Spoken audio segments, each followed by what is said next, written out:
டிங்கிறது உடம்புல தான் வந்து ஜென்ரேட் ஆகும், உடம்புல உருவாகக்கூடியது தான்.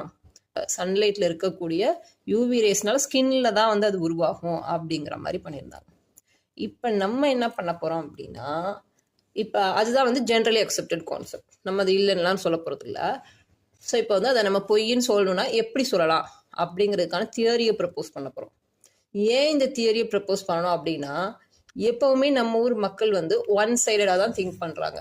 நீங்கள் எப்பவுமே வந்து யாராவது மாடர்ன் சயின்ஸுங்கிற பேரில் எது சொன்னாலும் புக்கில் அதான்ப்பா கொடுத்துருக்கோம், நீங்களும் போய் நெட்டில் தேடினீங்கன்னா அதான் இருக்கும்.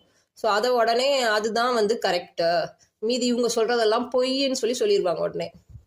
இந்த விஷயம் உண்மையா இருந்தா இந்த விஷயம் பொய்யாதான் இருக்கணும்னு அவசியமே கிடையாது. இந்த விஷயமும் உண்மையாக இருக்கலாம், இருந்தா எப்படி இருக்கலாம் அப்படிங்கிறது தான் வந்து நம்ம ப்ரப்போஸ் பண்ண போறோம். ஸோ இப்போ நான் வந்து ஒரு தியரி ப்ரப்போஸ் பண்ணேன். லைக் அதாவது என்னை பொறுத்த வரைக்கும் என்ன அப்படின்னா, science tells this side of story but reality can be different. நமக்கு இந்த சைடு மட்டுமே காட்டப்படுது, வேற இந்த பக்கம் இப்படியோ இருக்கலாம் அப்படிங்கிறத நம்ம யோசிக்கிறதே கிடையாது எப்பவுமே. இப்போ வந்து என்ன சொல்லிட்டாங்க, சால்ட் வந்து NaCl சால்ட் எடுத்துக்கிறாங்க, காமன் சால்ட்டு. லைட்டை வந்து அப்சர்வ் பண்ணாது. ஓகே, NaCl வந்து லைட்டை டிரான்ஸ்மிட், அது வழியாக போயிடும். லைட் வந்து உள்ளே கிராஸ் பண்ணி அந்த கிறிஸ்டல் வழியாக போயிட்டு வெளியவும் வந்துடும். யூவி லைட்டு தான் வந்து என்ன பண்ணோம் அப்படின்னா, கொலஸ்ட்ராலோட ரியாக்ட் ஆகி நமக்கு வந்து விட்டமின் D3 கிடைக்குது. என்னுடைய தியரி என்ன அப்படின்னா, NaCl யூவி லைட்டை நிறைய ட்ராப் பண்ணிச்சு அப்படின்னா அதாலையும் விட்டமின் D3 ப்ரொடியூஸ் பண்ண முடியும். ஓகே, இர்ரேடியேஷன் அப்படின்னு சொல்லுவாங்க. ஹீட்டிங் அட் ஹை டெம்பரேச்சராக இருக்கலாம். இந்த மாதிரி கண்டிஷனில் என்ன ஆகும் அப்படின்னா, சன்லைட்டில் ரொம்ப நேரம் எக்ஸ்போஸ் ஆகும்போது என்ன பண்ணும் அப்படின்னா, யூவி மட்டும் இல்லை, நார்மல் விசிபிள் லைட்டையே அப்சர்வ் பண்ண முடியும். Up to 400 nanometre to 720 nanometre வரைக்குமே அப்சர்வ் பண்ண முடியுது.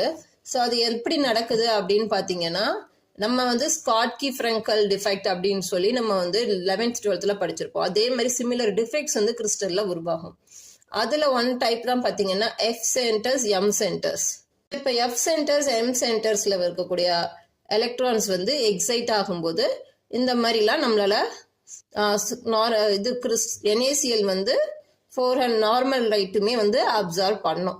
ஓகே, ஸோ அப்படியே யூவி லைட்டை வந்து இது அதிகமாக அப்சர்வ் பண்ணிச்சு அப்படின்னா, நார்மல் சால்ட்டை விட இந்த யூவி லைட் இரேடியேட்டான சோலார் இரேடியேஷன் நடக்கப்பட்ட சால்ட்ஸில் வந்து இந்த மாதிரி யூவி அப்சார்பன்ஸ் ஜாஸ்தியாக இருந்துச்சுங்கிற பட்சத்தில் அந்த சால்ட் வந்து உடம்புக்குள்ள வந்து போயிடும், லைக் ஸ்டொமக்குள்ளே போயிடுது. ஓகே, அப் டு ஸ்டொமக்கை ரீச் பண்ணிடுது. சரி, நமக்கு வந்து